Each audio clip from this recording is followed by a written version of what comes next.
And we're live. This is the show. Hey! Oh, I've lost Terry's image somewhere. Well then, I'll have to. Technical difficulties. I'll have to get it back. It's because I didn't put it on my desktop. I normally would put it on my desktop. He has to hack the mainframe first. I just dragged it from my. We're live. We're going. But hey! You talk while I do things. There we go. So, is anyone in the chat? I don't know if there are. No, probably not. It's okay Which though. Which number is this? This is number 68. We're getting close to 100. We'll break it this year if I do a podcast every week. We'll probably, well, we won't break it this year, but we'll probably break 100 around the time that we hit 2 years of this podcast, which is awesome, man. For the 100th episode, every guest you ever had, all in one chat room.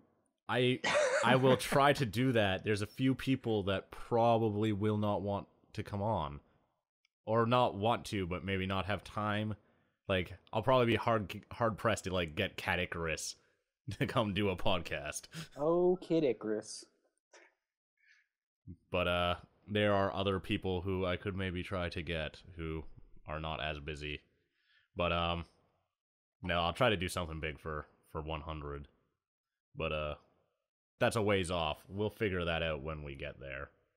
Or for the 100th episode, do a 24-hour episode. That sounds... A podcast for 24 hours. I've never heard of a podcast for 24 hours. You could be the first. I could do it, and then we could just, like, not do podcasts for 24 weeks and just break them up and release them. Ooh. Like, that has your whole season or, you know, whatever... That's like half of a year's a podcast. Yeah, like by hour 7. And yes, Super Samacom has passed out on the mic, so it's just Ryan and the others. And the final hour is like, it's just complete dead silence. Hour 24, no one's there. Occasional humming of a song, the fan in the background buzzing. Every once in a while, I like roll over on my keyboard and like some Windows sounds goes off. It's like, boop, boop, boop, boop, boop, boop, boop, boop. Do you want to enable sticky shift keys? Just like pops up. No. So anyways, welcome, ladies and gentlemen, to the 68th episode of the Dapper Gaming Podcast for August 10th. I'm your host, Ryan. We're without Joe this week, because that dude moved like a couple weeks ago and just doesn't have internet yet. Hopefully he'll figure that out by the time that I get back from my trip, because a little silly that he still has no internet. Yes, when Badman's away, it appears Tentacle comes to play, because I'm the temporary replacement for now. Yes, so thank you, Ryan and Terry, for jumping on and helping me fill out this week's cast. I'm excited to be here. I'm glad I'm back. I wasn't just a one-off. You were so good, I invited you back. I feel honored. Yeah, this isn't a one-night stand. It's a long-term relationship now. Yeah, see, you like Terry are now locked in. Anytime I need a guest, you're just... Oh, good. Hey, see, I'm the I was too busy at work to message random people on Skype all week. Come on my podcast. That is normally how that happens. It's like, I've been too busy to harass everyone I know to find out the Skype accounts of other people. But you should just have like a group, or I think in Skype you can have like groups and just send out a mass message. It's like, hey, what are you doing this weekend? Just like add everyone and be like, what are you doing on Sunday? All of a sudden, like 30 people are like, I'm free. It's like, we can't fit you all. Now I have to pick favorites. That's dangerous. It's a dangerous game. But thank you guys for coming back on the podcast.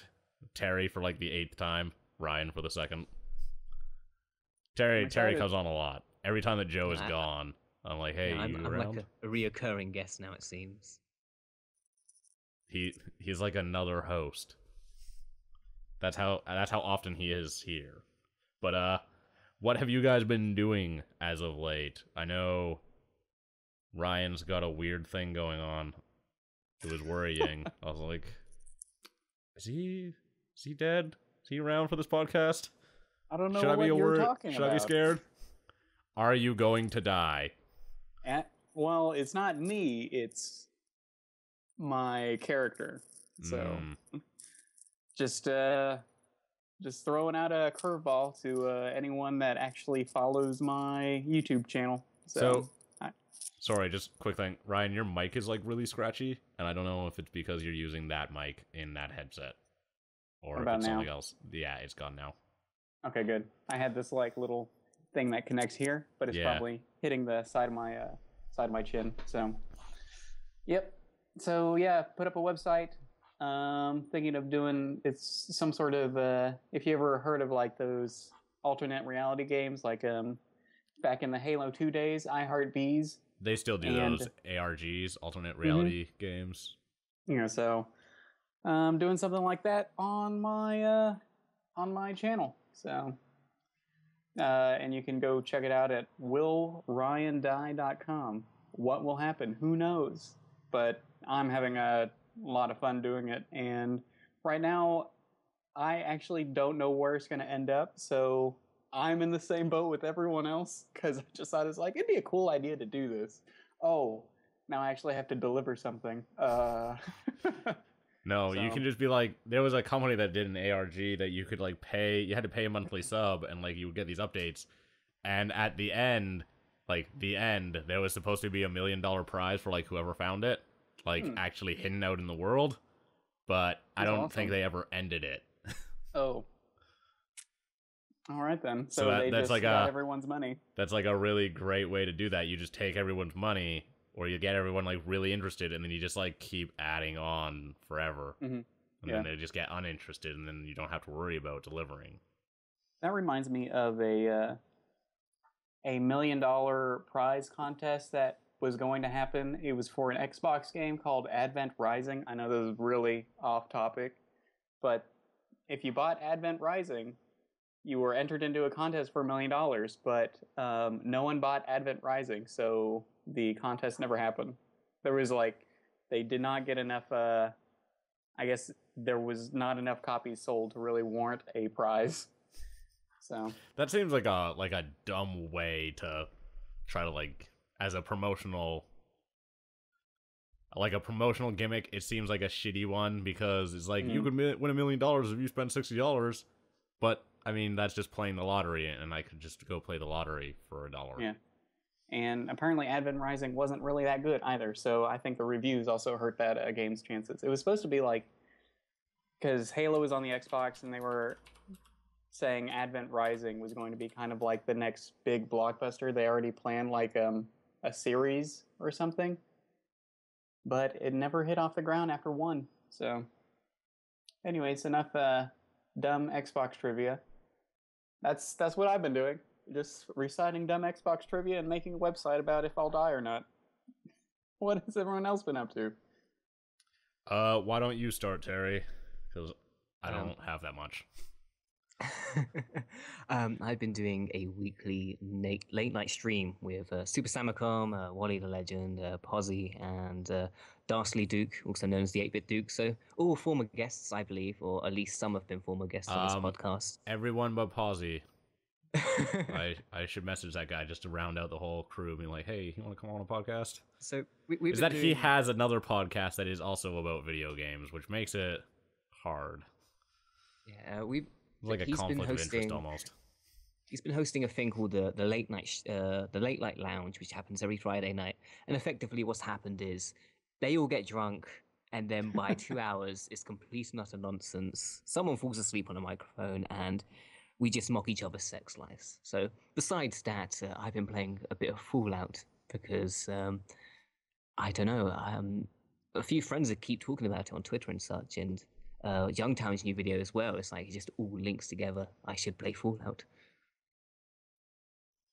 Fallout is super fun. Which are you playing? Like, are you playing Fallout Original, 2, 3, New Vegas? I have the originals on my PC, but I don't know why I don't connect to them as well as Fallout 3. I guess it could be because I didn't grow up with PC gaming as much as console gaming, and I prefer the whole way the Fallout 3 has changed the series format. Although I know some people prefer the over top aspect to it, but yeah, I've been playing Fallout 3, trying out the DLC for the first time, surprisingly, even though I have the Game of the Year edition.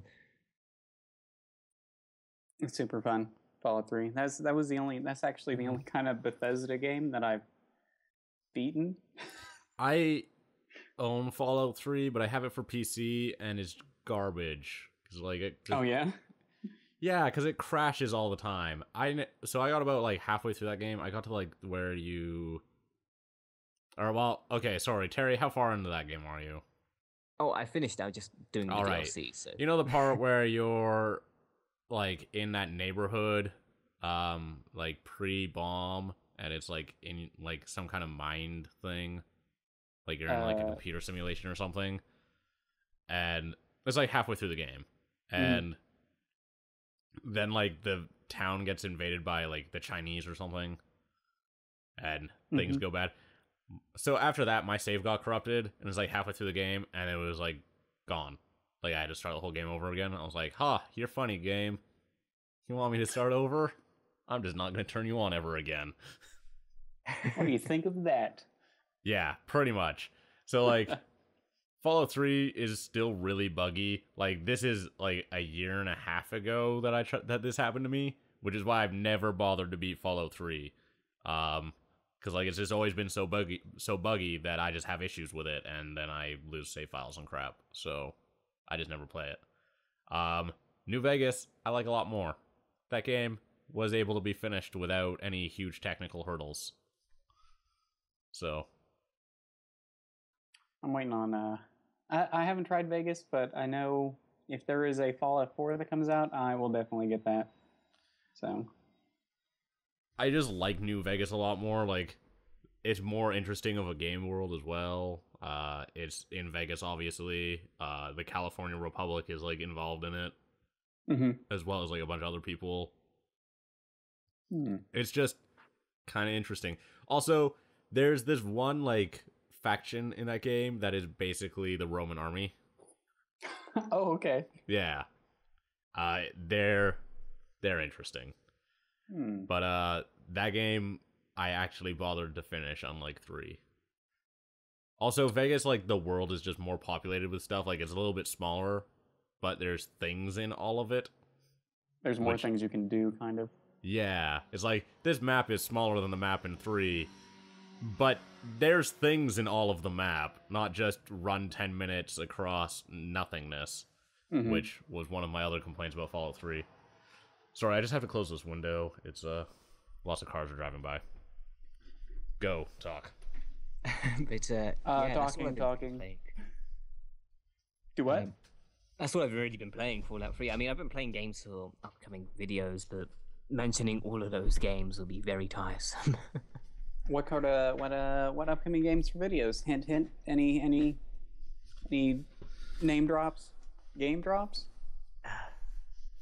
That was meant to be a mech month ages ago, so if you like mecha-themed games, there's a few videos planned, but yeah. I'm down with that. Mech games are pretty sick. At least the old ones are. You should play Hawken, though. That game's amazing. Yeah, the ones I've got, I discussed a few of the modern ones that have recently come out, and there's certainly a dip in quality. Steel Battalion. That was good. Xbox, not 360. We don't talk about that one. What are you talking about? I love that one. It doesn't play. You can't play it. So, I've not really played any video games this week, but I'm willing to talk about the video games I've been making this week. So, I didn't sign any kind of, like, employment contract when I started working where I work, so I'm not, like, under NDA or anything. So, I can talk about whatever I want. So, for work, like, right now I'm making 3 different games. One of them was for work, and the other 2 I'm making, like, in my spare time. So, a couple weeks ago, I started making a phone game. It doesn't really have a name yet, but it's basically a ripoff of this weird Japanese arcade game where you play like a dad and he like starts smashing the dinner table, and then it makes everyone like mad at him that's at the dinner table, and then he flips the table and everyone like goes flying, and you break everything in the room, and you like get points for the stuff that you break. And I'm basically like making that for phones because I thought that would be really easy and kind of dumb. I like it. So yes, the 30-second pitch is you flip a table and break things. There's a little bit more involved in like more to it than that. Like there's a level that I've made where you're on top of a skyscraper and you like flip the table, and the table like smashes through other buildings like windows and stuff, and then goes into those buildings. So awesome. If you do it just right, you can theoretically like supercharge the table to like smash through buildings, which is fantastic. If you ask me, power ups and stuff like table or if you like hit power-ups? If you like hit certain like power ups in the game with the table, then the table like gets a speed boost or like gets heavier or things like that. Because it's all based around like Unity's physics engine, so it's mostly me just like modifying physics properties, like making shit heavier or faster. I'd play it. But so that's a game that I started where like I got it mechanically done, but it's gonna take me too long. Like I need to make 3D models for the game so that it doesn't look like ass. Because right now, like you're just flipping a square block and like at other square blocks, which is garbage. But the other game that I'm making, I decided to make because I have the time and the money to make this one all by myself in a week. So it's kind of like I was sort of inspired by do you know who Slow Beef is? He's from Red Supre. Mm-hmm. So he's like just been playing like shoot 'em ups lately and like talking about them all the time on his Twitter feed. And I was like, I wonder if I could make like a good shoot 'em up on phones. The answer is probably yes, but I'm not making a shoot 'em up. But it's kind of like a shoot 'em up. So like in a shoot 'em up, you're always shooting, which is the concept for this game, where you are always shooting. So you're like a little like space dude holding a giant laser, and the giant laser is like shooting down at this like space monster that's chasing you, and you have to shoot the monster with the laser to like push yourself up. And so like wherever you're pressing on the screen is where you're shooting the laser, and then like it applies different forces to you, so like rotate your character and stuff. Mm-hmm. And then it like pushes you away from it. And it's basically like vertical helicopter. Also, the space monster shoots things out of it every once in a while that you have to like dodge or shoot with the laser. And so like that's kind of the concept for the game. So you're kind of like playing it like this, like moving the laser back and forth so that you like don't hit the walls and don't hit things that are coming from below you and above you. I like it. Yeah, I just thought that I would throw that together this week because it's not hard. Like it's a sprite game, so you can throw it together in a couple days. I pretty much at this point just have to like do menus. Okay, so what is it like a week's worth of time for developing this? I pretty much developed all of the gameplay Friday and Saturday, like Friday night and Saturday afternoon. Okay. So not very long at all. I was like, man, this is a really simple idea. I bet I could make this work on a phone in like a couple of hours. I've always thought about doing a choose your own adventure sort of game, because I know YouTube has annotations and I've seen a lot of people do that, but I've always thought about that. Actually, me and my roommate have thought about that a long time ago, and maybe one day I'll put that together. But even doing that, it's like, okay, if you click on this one, you go to this one. And then if you click on this one, it's not just like go to A and B. I wanted to add stuff. It's like, oh, go to this scene and then pick up this key. And then I have to remember that this person has this key to unlock other scenes to go to it. It's hard. If you were to actually put it together as a game, if you like had basic programming knowledge, you could probably do it. Because it's mostly just tracking stuff. You would never be able to do it with the YouTube stuff because like you can't know what they've watched. Like that's the issue. Like you have to make your own platform for it. Could I do it in Flash? Yeah, you could do it in Flash. And then put it on Steam Greenlight. And put it on Steam Greenlight. You could probably do that. You could do it in Unity and just use JavaScript. That's even easier than Flash. I don't know anything about JavaScript. Well, do you know ActionScript? Because that's how you would have to do it in Flash, is ActionScript. Oh, then I don't know anything about anything. Well then, JavaScript I find is easier than ActionScript. JavaScript is just like the bullshit that they use in web programming to like make buttons make clicky sounds and stuff. Oh, neat. And like add MIDIs to your GeoCities website? Yeah, exactly. That's exactly what I'm talking about. JavaScript. I was going to say, try Newgrounds if you were going to do that, because they seem to have interlaying videos like that. Oh, do they? In the past, they did, yeah, where you could have like your own story, like a progression and such. But it's been a while since I've used Newgrounds, so who knows? They might have changed since then. I'll have to look into it because I mean, I can definitely make videos. You know, I could, get a what's it called? Flow chart of like what I want everything to do, but it's just connecting all those together. That's the challenge. Well, when I get these projects done, maybe we'll talk. Okay. October-ish, maybe. All right. Because I will be done these 2 games and probably be wanting to make something else.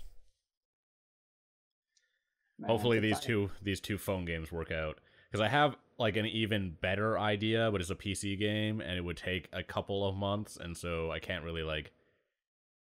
I would have to quit my job in order to have the time to actually do it, and then I don't have a means of paying rent, and that's an issue. What if your games take off like the Flappy Bird effect or the Angry Birds effect? Then I can just quit and do whatever I want, because I'll have millions of dollars. Yeah, you wouldn't even need to work, really. Well, I'd probably go back to school to finish up my degree. Oh, okay. Even though, just out of curiosity, I decided to like look at BioWare jobs the other day, and I meet the minimum requirements to be a software engineer, game systems designer. Even though I don't have my degree yet, just because I have enough relevant work experience. So, that was interesting. Alrighty then, let's jump into some news. There are some things to talk about. So, it was revealed this week that Ganondorf is a playable character in Hyrule Warriors, and that you can fight with a Chain Chomp, and I'm kind of interested. I'm interested. I'm interested in this game. Yeah, so like Hyrule Warriors had like a Nintendo Direct on Monday, I think. Is that the day that they did it? Or maybe it was Tuesday. I think it was Monday. Yeah, it was Monday.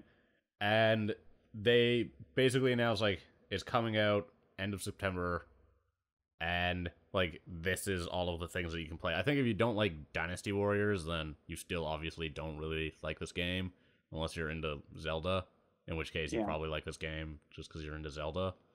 But I'm actually interested in this game. I like Dynasty Warriors. I have the like Dynasty Warriors game for Wii U. It's not Dynasty Warriors, it's like Warriors Orochi, but same people, exact same gameplay, exact same story. So but also has what's his name? Hayabusa from Ninja Gaiden. Dead or Alive or Ninja Gaiden. Both, yeah, I guess. And like a bunch of other characters from Ninja Gaiden, because there's also some time travel in this version of in this Dynasty Warriors ripoff made by the same people who make Dynasty Warriors. All right then. Don't worry about it. It doesn't need to be confusing at all.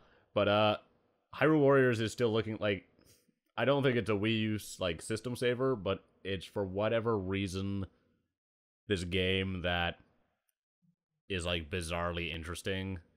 Because Nintendo's never really done anything like this. Like, they never let other people touch their properties.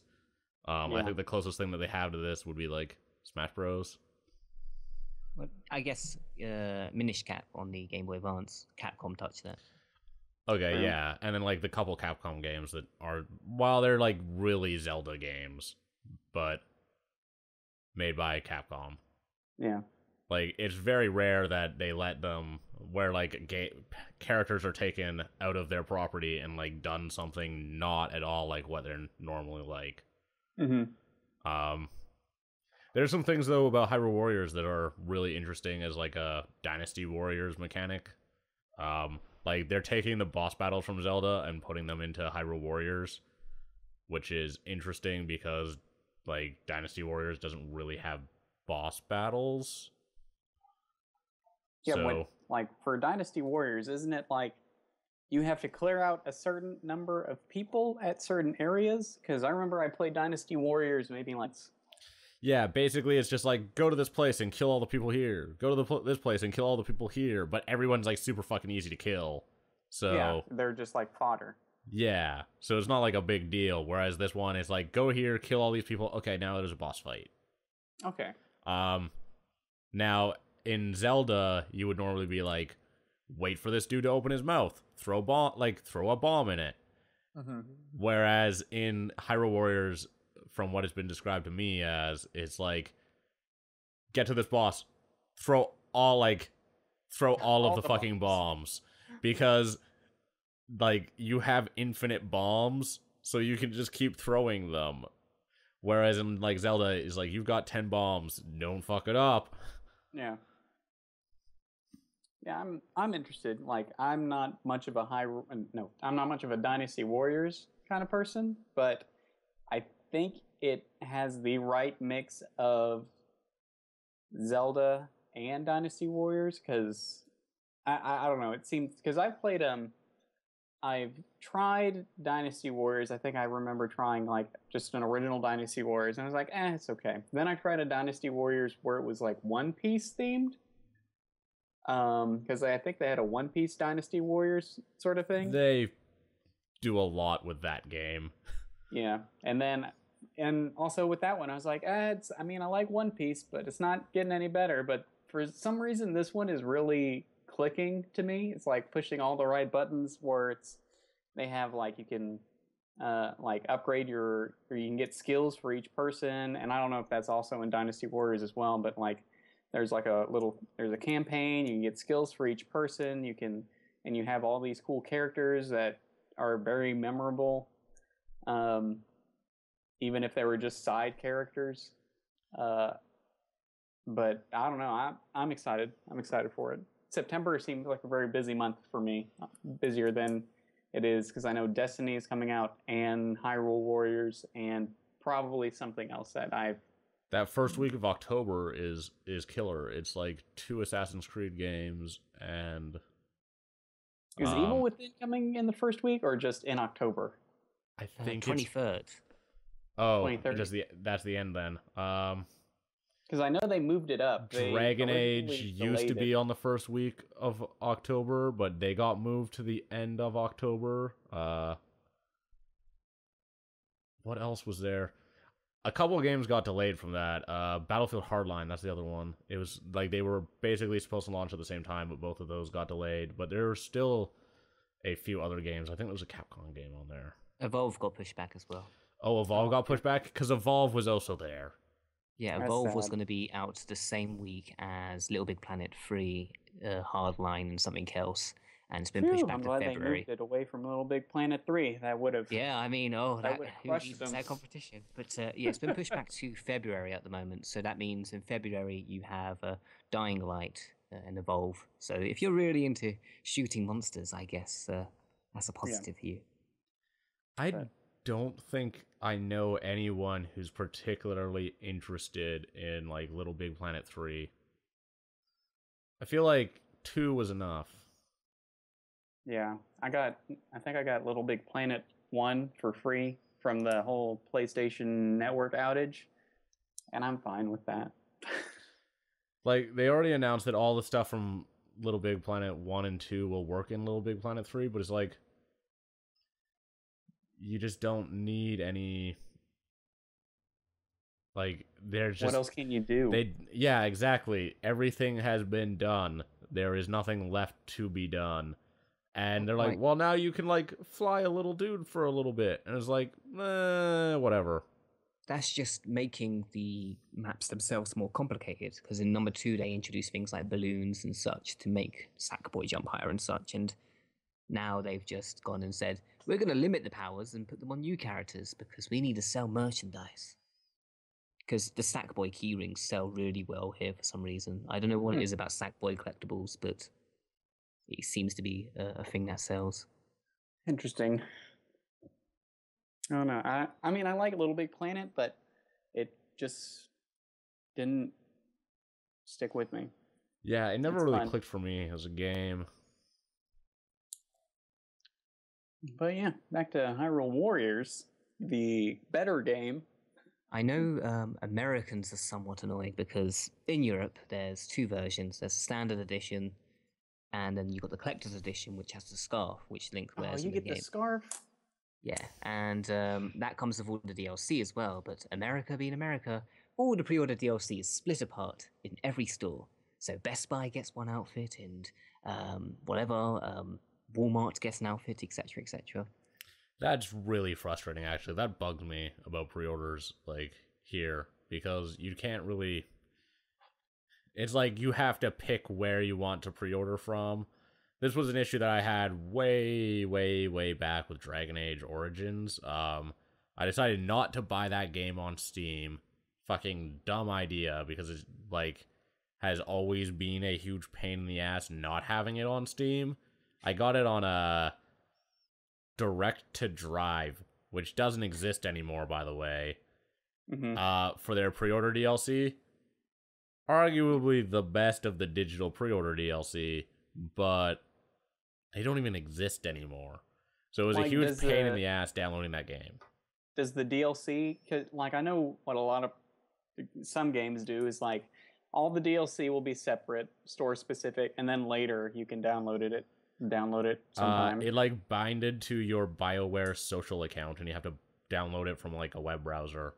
So no, it was not all released, but that's dumb. It's now on my like Origin account, thank God, so I can actually download the game easily, even though it's still a pain in the ass to get all the DLC. But wow. Yeah, they like distributed executables with the game for like all the pre-order stuff. There are like patches. It sucks with the whole pre-order thing because I'm trying to stop pre-ordering like at brick and mortar stores, like doing physical copies and doing more downloadable stuff.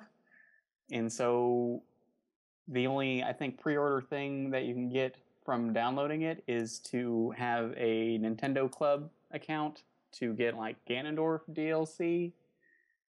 And that's all you get. From what I know, it's all costume based in America. That's been split apart. So if you want to be Skyward Sword Zelda, you have to go to this store. If you want to be Twilight Princess Zelda, you got to go to this store, etc., etc. But in Europe, because we have such a limited amount of gaming outlets here, it's basically all the DLCs in this version. Go buy that, and you get a scarf. And in Japan, they get a clock instead. They get what? Don't they get a little chest that comes in? Yeah, it comes with a chest, which was also with the DS game. And they also get a Triforce shaped clock. Jealous. We never get any good pre-order DLC here. Nintendo of America always gives us garbage pre-order DLC or like pre-order bonuses. Like in here, like for Mario Kart 8, you just got like a little poster that's about like this big, like in real world size, and it just says like blue shells ruining friendships since 1994 or something. 1996. Thank you for the poster. It's just like that was stupid. Yeah, and it's like one of those motivational posters. Like that, it looks exactly like that.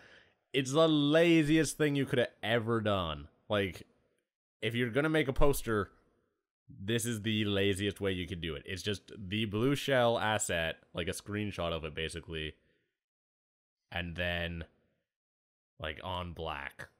Great. When I maybe they did an image search for it on Google before. Yeah. It's like, oh yeah, we'll print out that picture. That's like the first thing that pops up. It's got this weird blur effect on it too that makes it look really gross.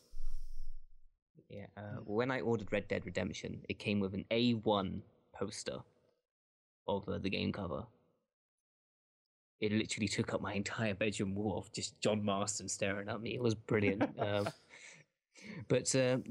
Here when it came to Mario Kart 8 for pre-orders, if you pre-ordered the game just itself, you got a steering wheel, Mario Kart 8 steering wheel, and if you got the special edition, you got the blue shell. And there were some outlets where they were giving out T-shirts and key rings as well. Yeah, and those T-shirts were legit. Some of them were actually good. So I was pretty disappointed. If you went to Nintendo Europe, it was a Bullet Bill shirt.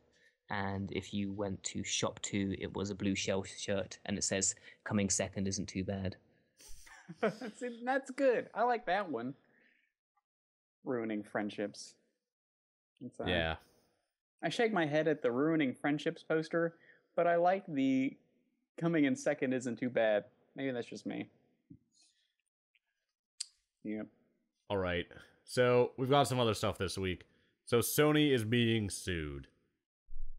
This is interesting. Sony's being sued for the Killzone Shadowfall's graphics.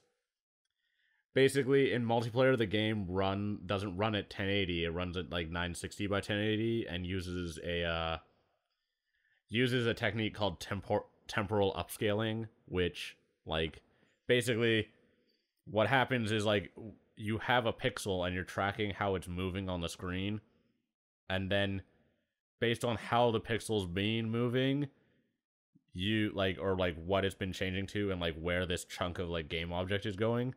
Mm-hmm. You like predict where it's going to be, and so you like take chunks of the screen that have already been rendered and like move them on the screen to like other parts of the screen. So like if you had like a bullet, for example, and it like had a bullet trail, you could like take the bullet trail and be like, this is already rendered, and just like move it to another part of the screen instead of like re-rendering it. And interesting. It basically, it's a fancy form of upscaling that is not easy to do. Like, the logic behind it's very hard. And they needed to do it in the multiplayer in order to get the game to run at, like, a reasonable frame rate. Because, and since the game was advertised as plays at 1080p, some guy has decided to sue them because the game doesn't run at true 1080p, like, in its multiplayer. Even though the idea of... It launched at 60 frames per second, and a month later they had to patch it to 30 for the multiplayer. Yeah, and like that's one of the reasons why they're suing, and it's really dumb. So basically, the technique that they're using is called temporal reprojection, which is like basically uses the pixels and like motion vectors for a bunch of other frames that are lower resolution already. And like reconstructs those into a full 1080p image, and then displays that. I mean, that sounds really cool. They're arguing that semantically it's not 1080p, and so they are opening up a class action lawsuit for like $5 million. Didn't a guy sue EA over Battlefield 4 recently as well? I think so. So this actually is being filed by the firm Edelson McGuire, which is the same company that sued Sony and EA, because Sony and EA had promised like a free copy of Battlefield 1943 for PS3 owners who purchased Battlefield 3, but then they just like never delivered the extra game. They are also the firm behind the class action lawsuit against Sega and Gearbox that alleges that the two companies falsely advertised Aliens Colonial Marines. I feel like this is probably just a thing because they think they can get money. They're very unlikely to get money this time. Yeah, this one, because most multiplayer things, because I know like in Mario Kart, it has to dumb down to 30 frames. In certain situations. Doesn't dumb down to 30 frames. They drop the resolution when you move into multiplayer. They drop the resolution, okay. But it's not that they drop... So each screen is not at 1080p, basically. They like half the resolution for each half. So like if you split it up into 4, then like each player gets like a fourth of the regular resolution. But they're only taking up a fourth of the screen anyways. Yeah. But that game, they worked really hard to keep at 60 FPS. Yeah. And it stays at 60 or 2 players as well. So it's a very fair effort by them.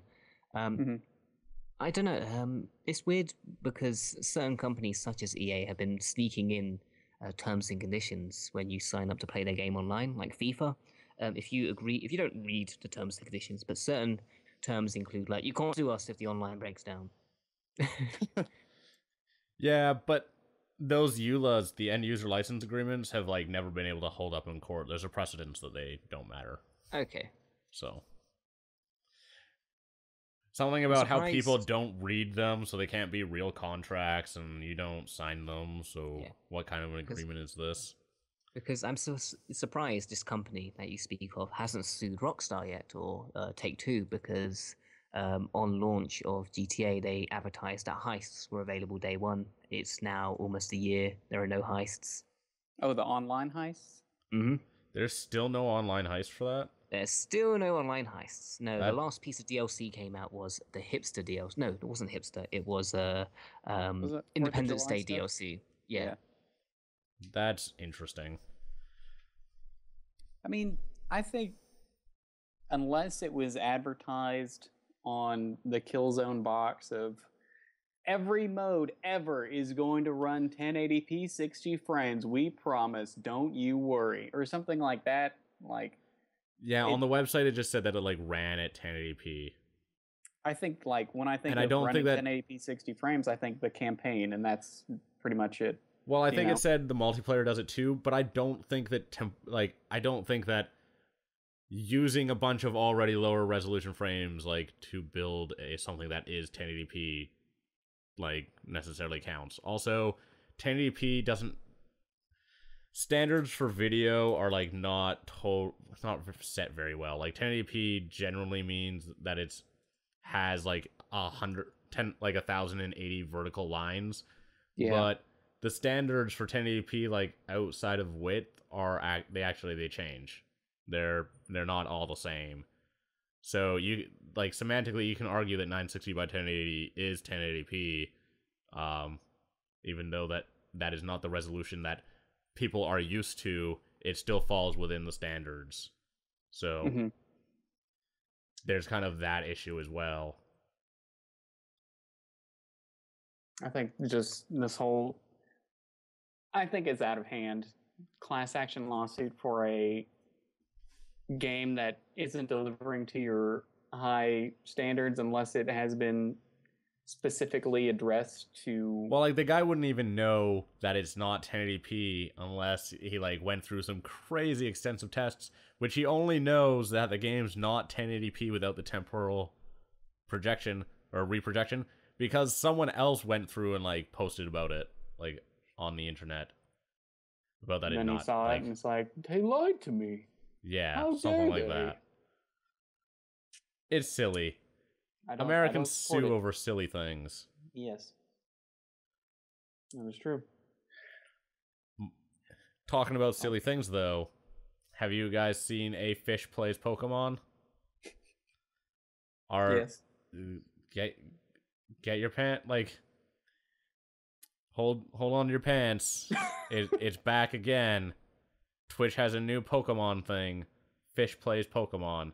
Is it the same? It's a different person. Oh, different person. Okay. There are currently 4,000 people watching this fish play Pokemon. I briefly watched it the other day, and it was pretty terrible. The fish almost died. Did it? Yeah, it was actually bobbing up at the top for about half an hour, and then apparently it started moving again. So almost within a day, the fish died. Well, like if he like so sleeps, he doesn't really move. But no, it was upside down. Oh. People just like, wake up, fishy, wake up in the chat, like it was Finding Nemo. Wake up, fishy. But, I know. I decided to jump on it, and they're saying he is dead. Oh my gosh. There you go. Well, that was they- short-lived. Literally, they actually the fish. they actually added a randomizer. So if the fish swam into the randomizer box, it changed where all the buttons went. So yesterday, the fish was swimming all the way on the left on the star button. So it was just start, non-stop. Yeah, because the fish is always in the fucking top left. So frustrating.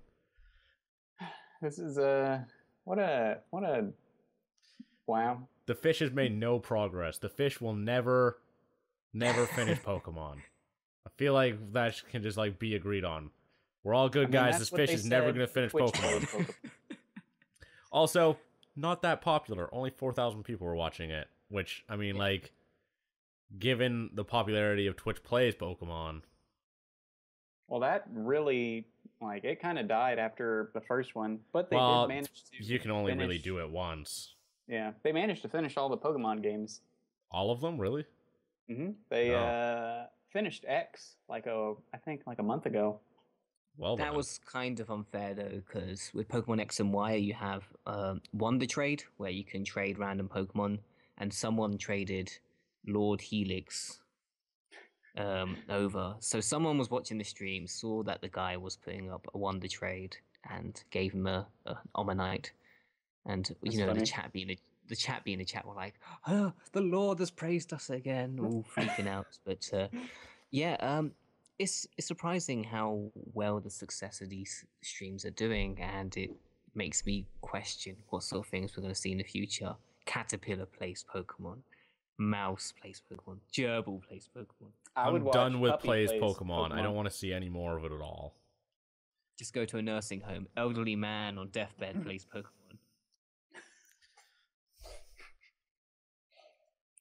I do a puppy plays Pokemon. I'd watch that. What, a corgi? Corey plays Pokemon. Yeah. Yeah.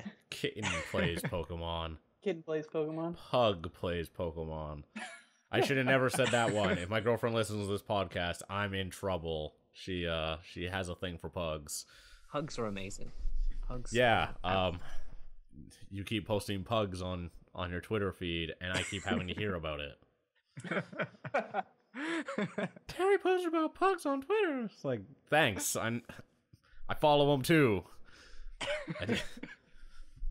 Just wants to let you know. Yes.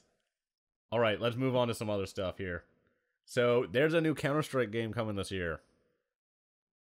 Counter-Strike versus Zombies? Yeah. By Nexon Europe, called Counter-Strike Nexon Zombies. Now, I'll just stick with Killing Floor.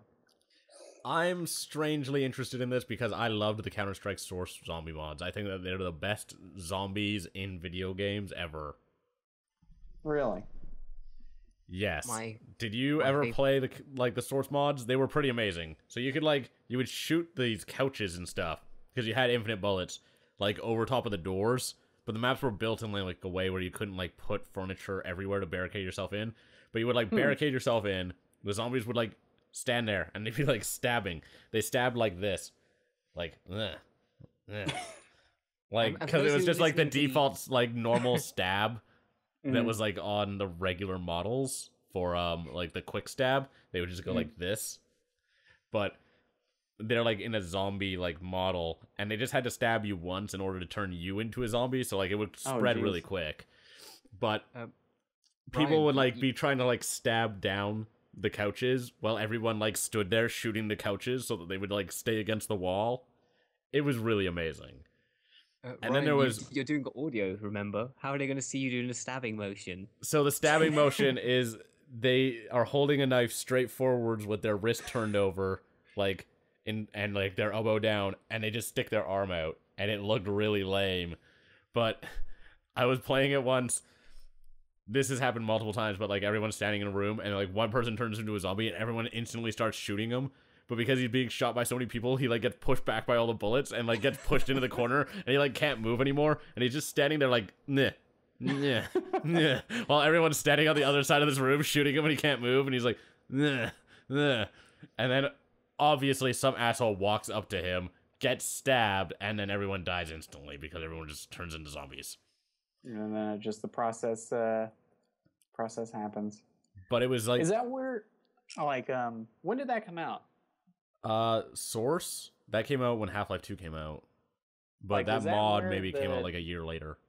the beginning of like all the kind of zombie-esque multiplayer modes came out? This was I like remember... well before that. This was a mod for Okay. Counter-Strike Source. This was before Left 4 Dead 1. Well, I'm thinking of like because I know Modern Warfare 2 did some sort of thing like that as well. They had like a zombie mode. I know Halo had a zombie mode, but it was the same thing where it's like everyone had guns, but the zombie had a knife. Yeah. And because when you were talking about it, I was like, wow, that sounds very familiar. Like in Call of But Duty, it was just really good because of the Source physics engine. Mhm. Like, it was just really dumb. But there were a few other things that I really liked about that. There was another zombie mod that, like, it was called, like, Zombie Escape. And everyone, like, starts off as a human, but after 30 seconds, one person, like, a random person turns into a zombie. Oh. And so, like, everyone's running down, like, this corridor, basically, to, like, escape. Because, like, if you get to the end of this map, basically, then there's, like, a helicopter, and you, like, fight off at the helicopter for 30 seconds, and, like, the helicopter leaves, and you win.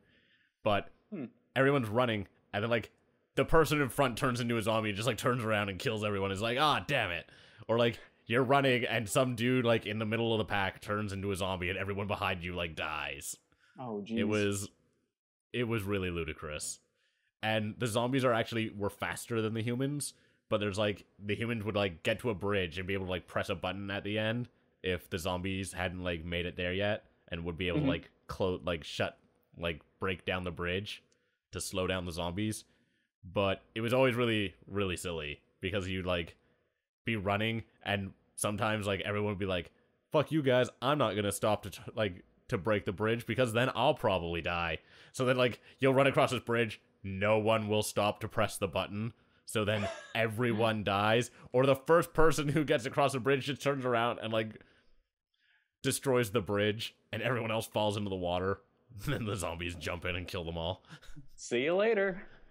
This reminds Basically. me of Zombie Panic Source, which had a survival element where you had to barricade doors and such. But there's a long history of betrayal in that game. So you barricade yourself in that room, I'm just going to take a shotgun and shoot it open. But yeah, the Zombie Source games are very popular, and of course, Valve keeps a close eye on them because the original team, which are at Turtle Rock now, made the Counter-Strike Left 4 Dead Source, which would later become Left 4 Dead, the game series. But yes. Surprising that another Counter-Strike-esque zombie game's coming along, especially with the current success of their camo guns, which I've seen. Because obviously TF2 has its hats, but I never expected camo guns would be such a success. But microtransactions are a thing Valve know how to work well. Oh, is that the kind of customizable thing in Counter-Strike? Yeah, basically you can get, like, weapon skins in Counter-Strike, and they work, like, in Dota and in Team Fortress 2, where, like, you're playing, and then you get, like, a chest, but you need a key to open the chest. So then you buy a key, and then you open the chest, and you're like, oh, this is all garbage.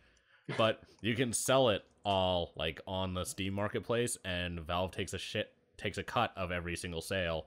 And so, like, if there's a specific item that you want, you just, like, go on the Steam Marketplace and see if it's for sale, and, like, could buy it for 50 cents, or in some cases where there's only, like, 100 of this skin, like, in the whole game, like, only 100 people can have it, then, like, the people who have it sell it for, like, $500. Gotcha. Do you think Valve is just gonna ride on the microtransaction train until that dries up, and then they're like, well, I guess we'll make another game? I don't think it's going to dry up is the thing. I think that the way that they do it is so fair that there's not, like, they never do it in any way that changes the gameplay. So, like, Dota 2, for example, is the freest game that you could have, besides, like, some guy, like, a finished game that has nothing ever extra added to it. But, like, those games are not normally the same size as Dota 2. Like, Dota 2 is a AAA title that huge amounts of money have been being put into. You have to monetize it in some way. Yeah. Like, but, like, that game, you turn it on, and you have every single hero available. Like, you have every single thing that the game has to offer besides cosmetics available to you, like, instantly for free. Yes, during the international, a way that you could raise money to help the teams competing were to buy special cosmetic items that were only available during the international, and it raised something like well over $2 million. Oh, are you talking about the compendiums? They were like a book that you bought and could like level up by playing the game, and they raised $10 million. There you go, 10 million, and that was That's nuts. Yeah, the that's book what cost and then- $10 basically, and you could like buy this book, and then $1 or $2.50 from it would go to like the prize pool, and the prize pool was over $10 million. And then you have, of course, then there are like special items which people sell in these marketplaces. I was a big TF2 trader for a while, and I witnessed an unusual hat sell for $1,100. Yeah, there's items like that in Dota 2 too. Like there's this new courier from the international that you could only get if you were at the international, like an attendant at the actual stadium. And it's a golden Doomling, which is like a chibi version of one of the characters called Doom, and he's gold, and he like is a courier. He just like, which is in Dota 2, you have like a courier for the team that carries items like around. It's just like a little character that everyone can control, and he like takes items from the shop and like brings it to you in lane. Because in Dota 2, unlike in League, you can't like instantly teleport back to town unless you spend gold on it. So you like buy a courier, and this courier is valued at like over $1,500. Wow. And then there are certain things, such in TF2, where you have to buy a product to get the code to get the item. For example, the metal sandwich as they say, was a toy you could buy at Comic-Con last year, but it was only at Comic-Con, so you had to buy the sandwich toy to get the code to get it in game. And that's like that's just money going through. It's like I could buy the toy and then sell the code at the exact price I got the toy. Yeah, it gets real silly. It certainly does. All right, then. Now I know. They'll probably Now I never know. stop doing it because it works really well for them. And I don't think anyone complains about it because they're like really fair in It's just too like fair how to they give really, or not ban, but be to upset kind of, about. yeah. Because it's like, here's the whole game. You can play everything in this game for free. Like, we're just gonna do cosmetics. Now that's not the case with Counter-Strike. I was a little sour about Counter-Strike, but I was like, I get that they're just cosmetics, but the one thing that I kind of liked about Counter-Strike was that there were no cosmetics. Not a big deal though. And like the only one that has a gradual progression, I guess, is TF2, because you can earn the weapons by doing achievements, which you can just go onto an achievement server and boom, you got all the weapons, or you can trade the weapons or find them in drops. So there's a bit of competitiveness with TF2, but again, the cosmetics you find aren't going to enhance your character's abilities. It's not, say, like you're playing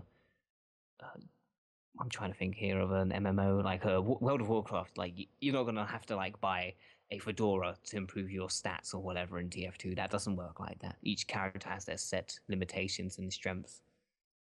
Okay. Gotcha. It makes sense to me now. So we've got 2 pieces of news left this week. Actually, no, 3 pieces of news.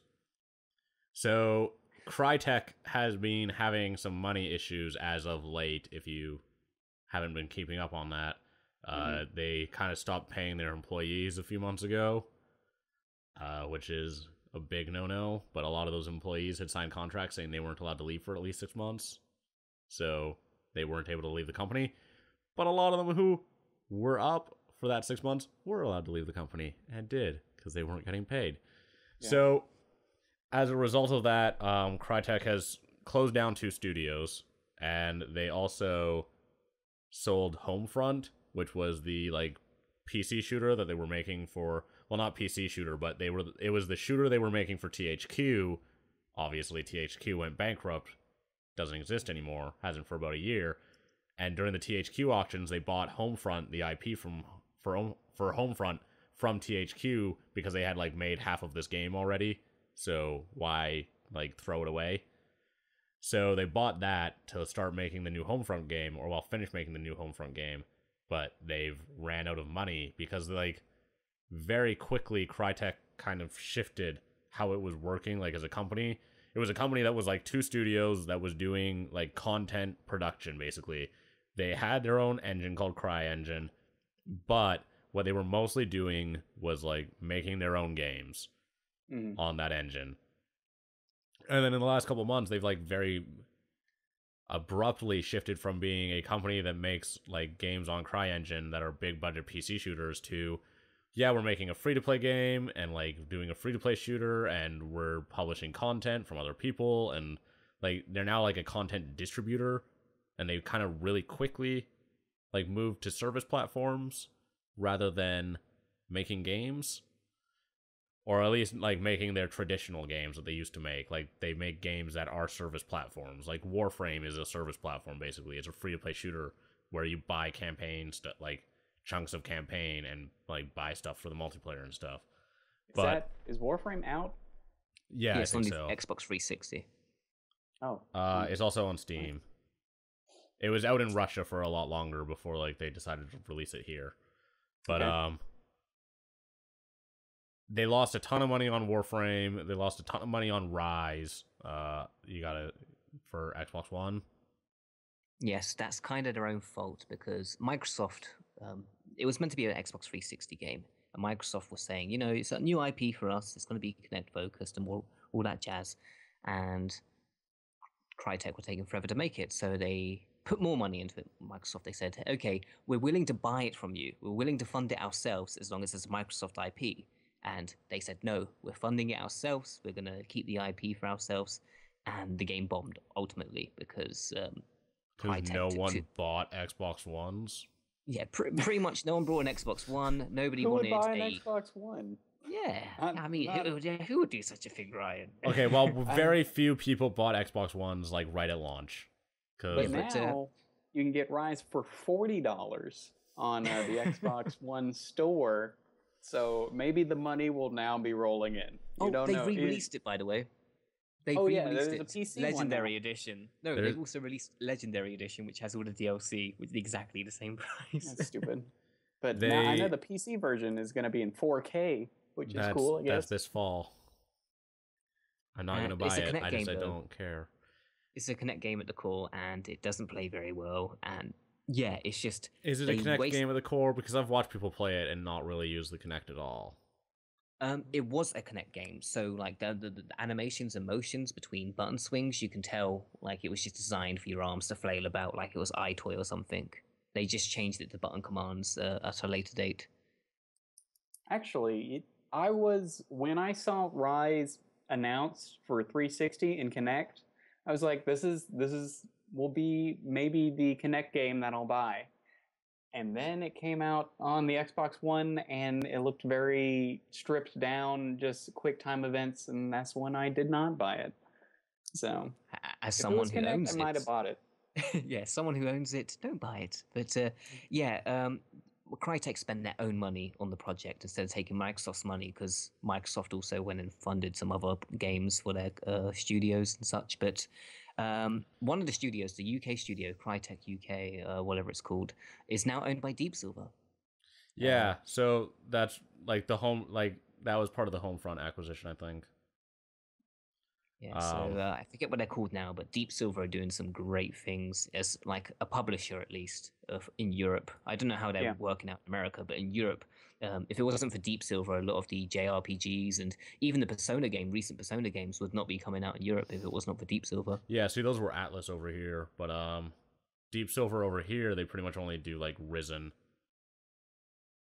and Gothic. And Deep Silver published Saints Row 4. Oh, and Saints Row 4, that's right.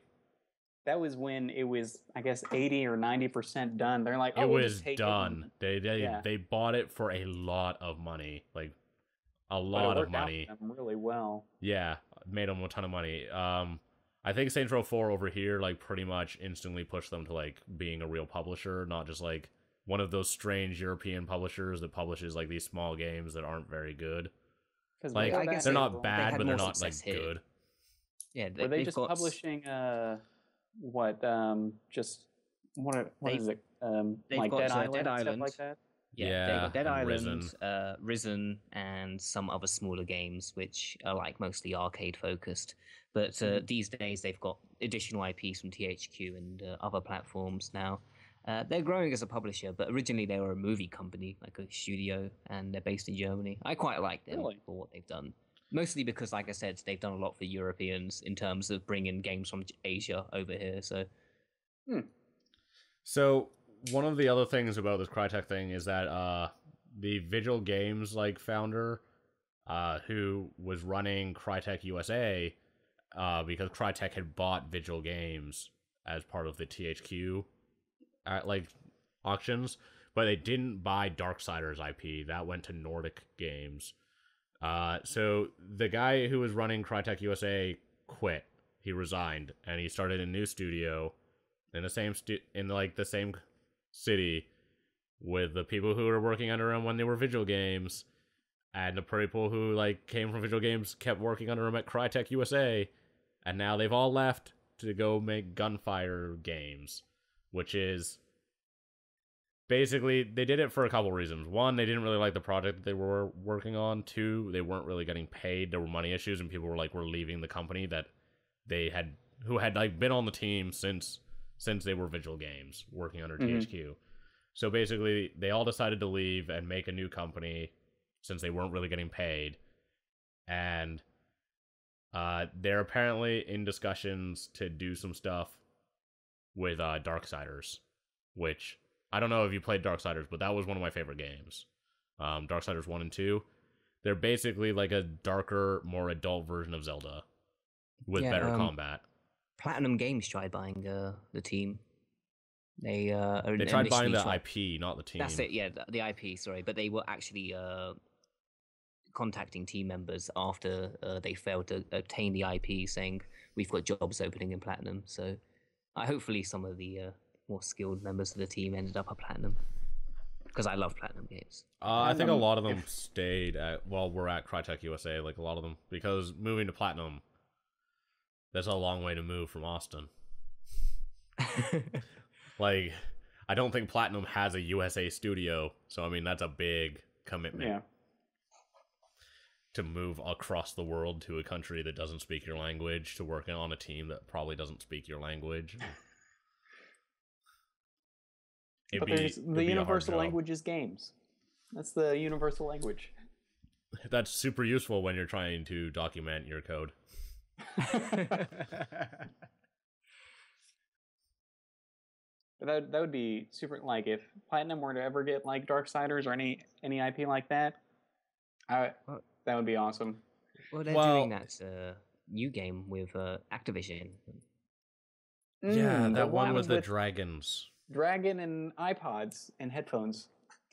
No, that's with Xbox. Apparently they're working on an Avatar game. Oh, the Legend of Korra. The Legend of Korra game. Both I forgot that they were doing that Korra game. I still need to play Revengeance for Metal Gear Solid Revengeance. That game's really good. That's one of the best Spectacle Fighters I've ever played. It's bonkers. I have it on PC.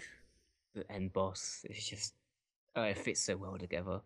Yeah, can't wait. Looking forward to it. And I got a stack of games that I'm slowly going through. So it took me. It's not the longest game in the world either. You could probably do it in a sitting if you just breeze through it. All right. It's hard. That's what I found.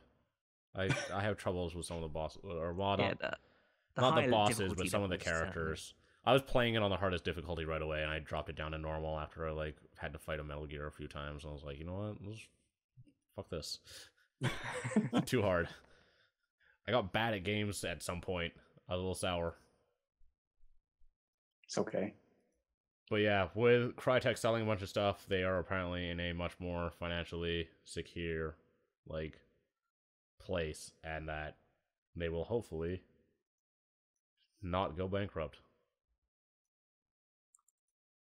I really don't after Crysis 3 and Rise, I really don't know anything that Crytek has really notably done. Well, they did Far Cry 1. Crysis 1 was really good. Crysis 2 was good. And then they make CryEngine, which is a crazy And that's engine. like, I've noticed, like, Crytek and also like Epic, they're just like, yeah, just use our engine. Here's this. Like it. Well, seems like it's a they're very, it's very lucrative. Those cost millions and millions of dollars to make, but if you can get the like $50,000 licensing fee from the company that only makes $100,000 a year, then a lot of money. Because the price of those engines scales up based on how much money you make. Yeah. Like with Unity, you're allowed to publish using the engine as long as you don't make $100,000 a year. At which point you have to buy. At which point it's $1,500 a computer.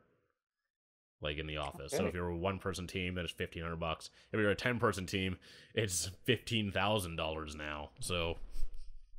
Nope. Which is one of the issues that like we're going through at work. Is like we need a like Unity Pro license, but you're not allowed to publish one. Like when you buy it, you're not allowed to buy it for one computer. Because what they don't want you doing is using Unity like free to do the whole development process and like go on your Unity Pro machine and then take out like the Unity Splash logo and like put in your own custom logos and do all this stuff that you can only do with Unity Pro right at the end of the game development. And then be like, yep, $1,500 for this game where we like should have had 20 licenses. I think I think both Epic and Crytek are just going to have that as their, their kind of funding while maybe make new games. Like I know new Unreal coming out sometime. Well, I mean, Epic's doing other stuff. They're making that Fortnite. engine, but there's Fortnite.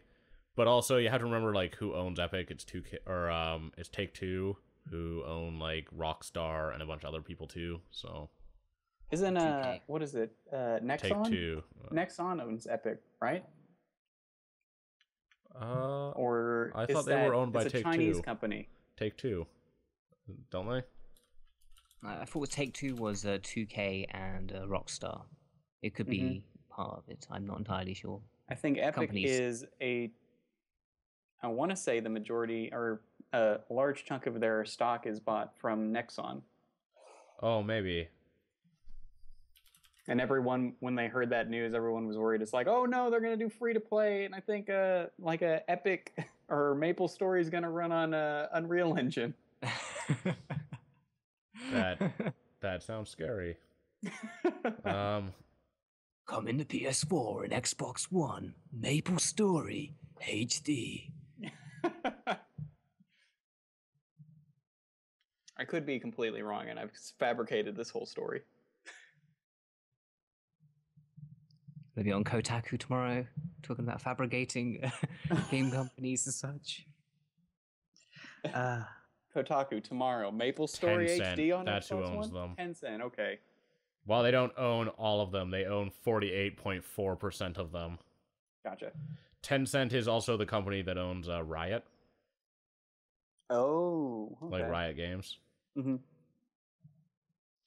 Not Nexon. Tencent. Yeah, they own. Yeah, Epic and Riot are their subsidiaries. But they're making loads of money. Oh yeah, that's a big company. They're like one of the biggest companies in the world. All right, Crazy. we've got one last piece of news before I ask you the one question that I was told to ask you in Twitch. So, Sierra Entertainment's back. Probably. Hey, cool. Their website's back up.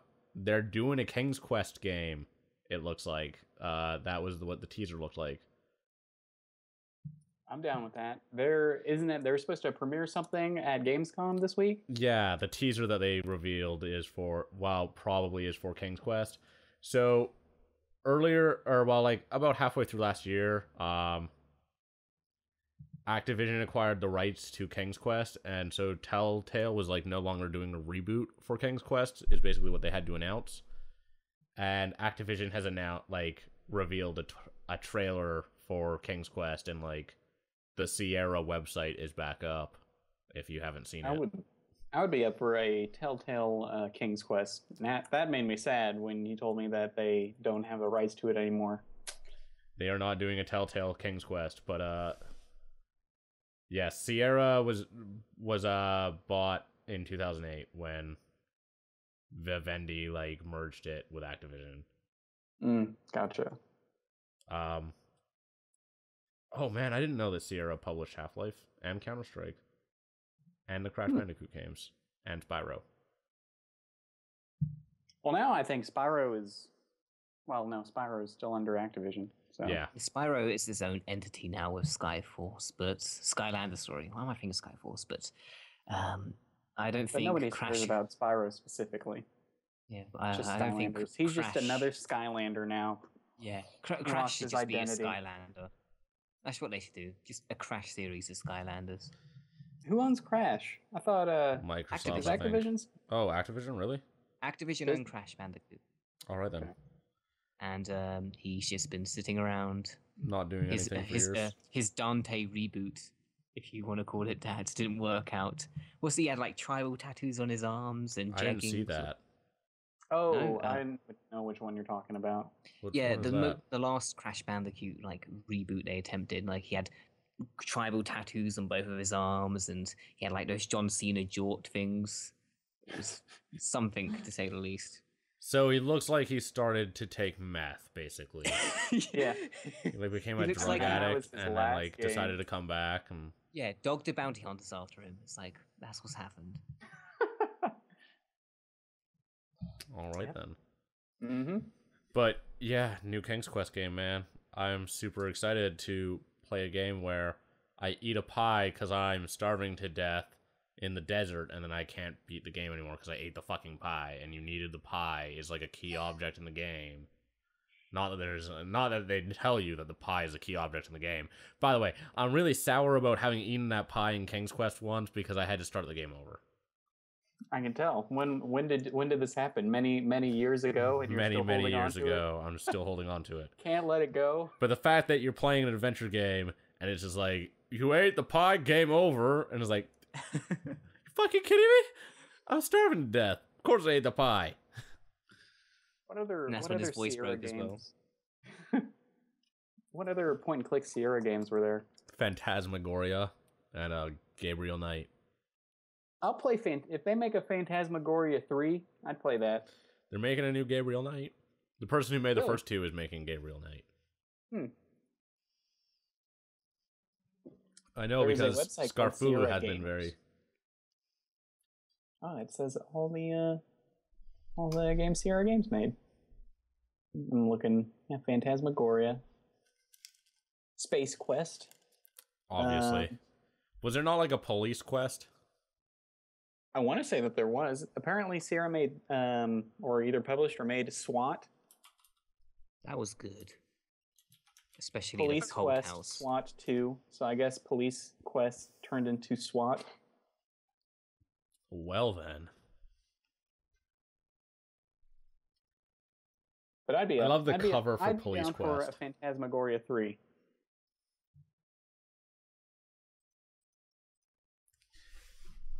It's going to be interesting to see what comes out of that, because basically if this King's Quest game is popular, like it makes a lot of money, then it kind of proves that genre is like back for more than just Telltale, and maybe we'll start seeing more point and clicks come out. I mean, as long as not the Jurassic Park one. Yeah. I feel like you could make a good Jurassic Park point and click. They just didn't. Yeah, that never even came out in Europe. Really? It was that bad. Yeah, they didn't even publish it here. It was that bad. Well, it does not exist. Like I told friends about it. It's like, what Telltale's Jurassic Park? When's that out? Oh, it's been out. Just you won't ever get to play it. That's a disappointment. Mm-hmm. But the Back to the Future came out here, but only on the Wii. Really interesting. Well then, I think point-and-click adventure games have kind of had a resurgence. So maybe this is why they brought back Sierra. So it's only one way to find out at Gamescom.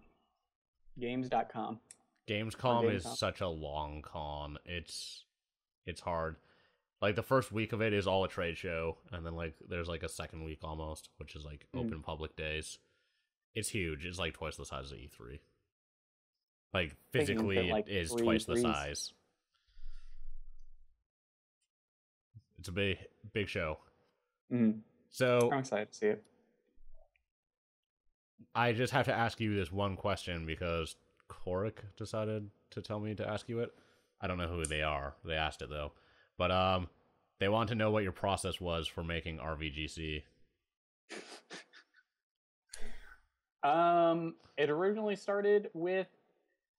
So I used to be on normal boots back in the day, and we were trying to fill content, and we didn't have anything written, and so I decided to write down something really quickly, and I did a quote-unquote review on, I think, a Kirby game for the Game Boy, which I actually wrote it up on my iPhone, so there was a whole bunch of typing errors, and I just kept it like that, and then I did the review in front of a green screen, and it was stupid, and then I put it up there because we needed to, I think we had every Monday, we had to have something, and then I put it up there. And it was horrible, but then John said, hey, this is pretty funny, and so I kept doing it. And then we stopped being on normal boots. But that's another story for another time. Yeah, that sounds like more personal. I know every time that I hear anything about normal boots, it's like good and bad things that don't really need to be talked about. Yeah, I mean... Not for the we're internet right to now, know. So. But that's how RVGC got started. And then the resurgence was I wanted to do something super stupid again. And now that's what I do. It's basically a test in it, or it's a challenge for me in After Effects. Every episode I try to push myself to make it wackier in After Effects. So it's like almost training. And learn like a new thing. Yeah, so pretty much. And that's RVGC, just a tutorial for me. I have a question. Do you know what Kirby game that you did? Kirby's, the original Kirby game on the Game Boy. Kirby in Dreamland, I think. It's super fun. That was actually my first Game Boy game. That and a Crash Dummies game. By mentioning Kirby, you reminded me of a game that I decided to come up with that I'm going to do after this current one that I'm making. The current one I'm making is called Major Laser because someone pointed out that my name was dumb. My working title name was Super Ultra Laser, which is a dumb name for a game, but also it doesn't really flow nearly as well as Major Laser. But I was like, but there's an artist called Major Laser, and that doesn't mention the space thing. So the game name actually is now Space Major Laser, was my compromise. Space Major Laser, because he's a space major, and he's got a laser. Mm-hmm. And I realized there was a game, Kirby Tilt and Tumble. Oh, yeah. And I was like, I could do this on a phone, and it would actually be, like, good. I'm totally going to make that. So my follow-up to Space Major Laser is Space Major Tilt and Tumble. So that I can be sued by Nintendo. Listen, if the game's so popular, they realize it exists, and I get sued, it means I made it.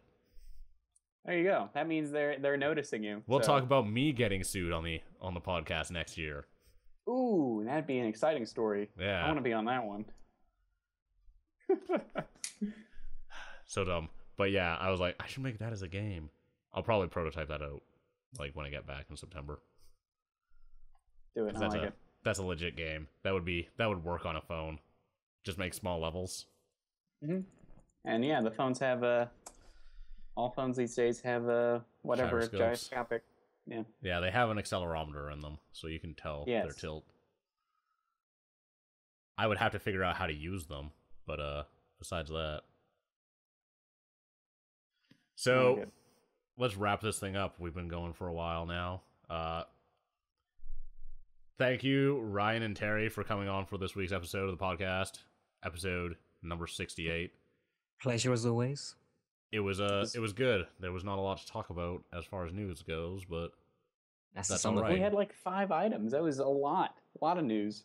Yeah, I guess we didn't do an episode last week. That's why there was 5. Otherwise, it would have been like 2. But thank you guys for coming on, and thank you, ladies and gentlemen, for watching and or listening to the podcast. And we will see you guys next week. Goodbye. Have fun. Have a great day.